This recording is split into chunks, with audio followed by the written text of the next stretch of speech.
ओम शांति 20/4/2024 प्रातः मुरली। ओम शांति। बाप दादा। मीठे बच्चे, तुम्हें योग बल से इस खारी चरण को पार कर घर जाना है। इसलिए जहाँ जाना है उसे याद करो। इसी खुशी में रहो कि हम अभी फ़कीर से अमीर बनते हैं। प्रश्न है, देवी गुणों की सब्जेक्ट पर जिन बच्चों का ध्यान है उनकी निशानी क्या होगी? उत्तर, उनकी बुद्धि में रहता है जैसा कर्म हम करेंगे हमको देख दूसरे करेंगे। कभी किसी को तंग नहीं करेंगे। उनके मुख से कभी उल्टा सुल्टा शब्द नहीं निकलेगा। मनसा वाचा कर्मणा, किसी को दुख नहीं देंगे। बाप समान सुख देने का लक्ष्य है तब कहेंगे देवी गुणों की सब्जेक्ट पर ध्यान है। ओम शांति। मीठे मीठे रूहानी बच्चों के प्रति रूहानी बाप समझा रहे हैं कि याद की यात्रा भी सिखला रहे हैं। याद की यात्रा का अर्थ भी बच्चे समझते होंगे। भक्ति मार्ग में भी सब देवताओं को, शिव बाबा को याद करते हैं, परंतु ये पता नहीं था कि याद से ही विक्रम विनाश होंगे। बच्चे जानते हैं बाप पतित पावन है, वही पावन बनाने की युक्ति बताते हैं। आत्मा को ही पावन बनना है, आत्मा ही पतित बनती है। बच्चे जानते हैं कि भारत में ही बाप आकर याद की यात्रा सिखलाते हैं और कहाँ भी सिखला ना सके। जिस्मानी यात्राएं तो बच्चों ने बहुत की हैं, ये यात्रा सिर्फ एक बाप ही सिखला सकते हैं। अब तुम बच्चों को बाप ने समझाया है। माया के कारण सबकी बुद्धि को बेसमझी का ताला लगा हुआ है। अभी बाप द्वारा तुमको मालूम पड़ा है कि हम कितने समझदार, धनवान और पवित्र थे। हम सारे विश्व के मालिक थे। अब हम फिर बन रहे हैं। बाप कितनी बड़ी बेहद की बादशाही देते हैं। लौकिक बाप करके लाख करोड़ देंगे। यहाँ तो मीठा बेहद का बाप बेहद की बादशाही देने आए हैं। इसलिए तुम यहाँ पढ़ने आए हो। किसके पास? बेहद के बाबा के पास। बाबा अक्षर मम्मा से भी मीठा है। भल मम्मा पालना करती है, परंतु बाप फिर भी बाप है, जिससे बेहद का वर्षा मिलता है। तुम सदा सुखी और सदा सुहागिन बन रहे हो। बाबा हमको फिर से क्या बनाते हैं, ये कोई नई बात नहीं है। गायन भी है, सुबह को अमीर था, रात को फ़कीर था। तुम भी सुबह में अमीर और फिर बेहद की रात में फ़कीर बन जाते हो। बाबा रोज़ रोज़ स्मृति दिलाते हैं कि बच्चे, कल तो तुम विश्व के मालिक अमीर थे, आज तुम फ़कीर बन रहे हो। अब फिर सुबह आती है तो तुम अमीर बन जाते हो। कितनी सहज बात है। तुम बच्चों को बहुत खुशी होनी चाहिए कि अमीर बनने की। ब्राह्मणों का दिन और ब्राह्मणों की रात। अब दिन में तुम फ़कीर बन रहे हो और बनेंगे भी ज़रूर, परंतु नंबरवार पुरुषार्थ के अनुसार। बाप कहते हैं कि ये वह खारी चैनल है जिसे तुम ही पार करते हो। योग बल से जहाँ जाना है उनकी याद रहनी चाहिए। हमको अब घर जाना है। बाबा खुद आया है हमको लेने। बहुत प्यार से समझाते हैं कि मीठे बच्चे, तुम ही पावन थे। 84 जन्म लेते लेते पतित बने हो, फिर पावन बनना है। पावन बनने का और कोई उपाय नहीं। तुम जानते हो पतित पावन आते हैं और तुम उनकी मत पर चल पावन बनते हो। तुम बच्चों को खुशी होती है कि हम ये पद पाएंगे। बाप कहते हैं कि तुम 21 जन्मों के लिए सदा सुखी बनेंगे। बाप सुखधाम का, रावण दुखधाम का वर्षा देते हैं। तुम जानते हो, अभी जानते हो कि रावण तुम्हारा पुराना दुश्मन है, जिसने तुमको 5 विकारों रूपी पिंजड़ों में डाला है। बाप आकर निकालते हैं। जितना जो बाप को याद करते हैं उतना औरों को भी परिचय देते हैं। याद न करने वाले देह अभिमान में होंगे। वह न बाप को याद कर सकते और न बाप का परिचय दे सकते हैं।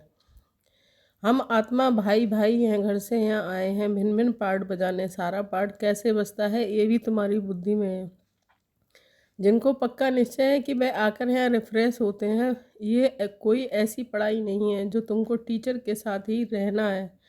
नहीं, अपने घर में रहते भी पढ़ाई कर सकते हो। सिर्फ 1 हफ्ता अच्छी तरह समझो, फिर ब्राह्मणियाँ कोई को 1 मास में, कोई को 6 मास में और कोई को 12 मास के बाद ले आती हैं। बाबा कहते हैं निश्चय हुआ और भागा। राखी भी बांधनी है कि हम बेकार में नहीं जाएंगे। हम शिव बाबा से प्रतिज्ञा करते हैं। शिव बाबा ही कहते हैं कि बच्चों, तुमको निर्विकारी जरूर बनना है। अगर बेकार में गए तो की कमाई चट 100 गुणा दंड पड़ जाएगा। 63 जन्म तुमने गोते खाए हैं। अब कहते हैं कि पवित्र बनो, मेरू को याद करो तो तुम्हारे पाप भस्म हो जाएंगे। आत्मा भाई भाई है, किसको नाम रूप में फंसना नहीं है। अगर कोई रेगुलर नहीं पढ़ता है तो जल्दी में नहीं ले आना चाहिए। भल बाबा कहते हैं कि 1 दिन में भी तीर लग सकता है, परंतु समझ से भी काम लेना है। तुम ब्राह्मण हो सबसे उत्तम, ये तुम्हारा बहुत ऊंचा कुल है। वहाँ कोई सत्संग आदि होते नहीं है। सत्संग भक्ति मार्ग में होते हैं। तुम जानते हो सत्य का संग तारे, और सत्य का संग मिलता ही तब है जब सतयुग की स्थापना होनी होगी। ये किसकी बुद्धि में नहीं आता, क्योंकि बुद्धि का ताला लगा हुआ है। अब सतयुग में जाना है, सत्य का संग मिलता ही है पुरुषोत्तम संगम युग पर। वह गुरु लोग तो संगम युगी हैं नहीं। बाबा जब आते हैं तो बेटा बेटा क्या बुलाते हैं। उन गुरु लोगों को तुम बाबा थोड़े ही कहेंगे। एकदम बुद्धि को गोडरेज का ताला लगा हुआ है, बाबा आकर ताला खोलते हैं। बाबा देखो कितनी युक्ति रचते हैं कि मनुष्य आकर हीरे जैसा जीवन बनाए। मैगजीन किताब आदि छपाते रहते हैं। बहुतों को कल्याण हो तो बहुतों के आशीर्वाद भी मिलेगी। प्रजा बनाने का पुरुषार्थ करना चाहिए, अपने को बंधन से छुड़ाना चाहिए। शरीर निर्वाह अर्थ सर्विस तो ज़रूर करनी है। ईश्वरीय सर्विस होती है सिर्फ सुबह और शाम को। उस समय सबको फुर्सत है। जिसके साथ तुम लौकिक सर्विस करते हो उनको भी परिचय देते रहो कि तुमको दो बाप है। लौकिक बाप सबका अलग है, पारलौकिक बाप सबका एक है। वह सुप्रीम है। बाबा कहते हैं कि मेरा भी पार्ट है। अब तुम बच्चे मेरा परिचय जान गए हो, आत्मा को भी तुम जान गए हो। आत्मा के लिए कहते हैं भ्रकुटी के बीच चमकता है अजब सितारा। वह अकाल तख्त भी है। आत्मा को कभी काल खा नहीं सकता, वह सिर्फ मैली और साफ होती है। आत्मा का तख्त सोपता भी भ्रकुटी के बीच है। तिलक की निशानी भी यहाँ देते हैं। बाप कहते हैं कि तुम अपने को आप ही राज तिलक देने के लायक बनाओ। ऐसे नहीं कि मैं तुम सबको राज तिलक दूंगा, तुम अपनों को दिलाओ। बाबा जानते हैं कि कौन बहुत सर्विस करते हैं। मैगजीन में भी लिखत बहुत अच्छी आती है। साथ साथ योग की मेहनत भी करनी है जिससे विक्रम विनाश हो। दिन प्रतिदिन तुम अच्छे राजयोगी बन जाएंगे। समझेंगे जैसे कि अब शरीर छूटता है, हम चले जाते हैं। सूक्ष्म वतन तक तो बच्चे जाते हैं। सूक्ष्म वतन को भी अच्छी तरह से जानते हैं कि हम आत्माओं का घर है। मनुष्य शांति धाम के लिए ही भक्ति करते हैं, सुख धाम का तो उनको मालूम ही नहीं है। स्वर्ग में जाने की शिक्षा तो कोई दे नहीं सकते बाप के सिवाय। ये है प्रवृत्ति मार्ग, दोनों को मुक्ति धाम में जाना है। वो लोग रास्ता उल्टा रास्ता बताते हैं, जाता कोई भी नहीं है। सभी को पिछाड़ी में बाप ले जाएंगे, ये उनकी ड्यूटी है। कोई अच्छी रीति पढ़कर राजभाग लेते हैं, बाकी सब पढ़ेंगे कैसे। वह जैसे नंबरवार आते हैं वैसे नंबरवार जाएंगे।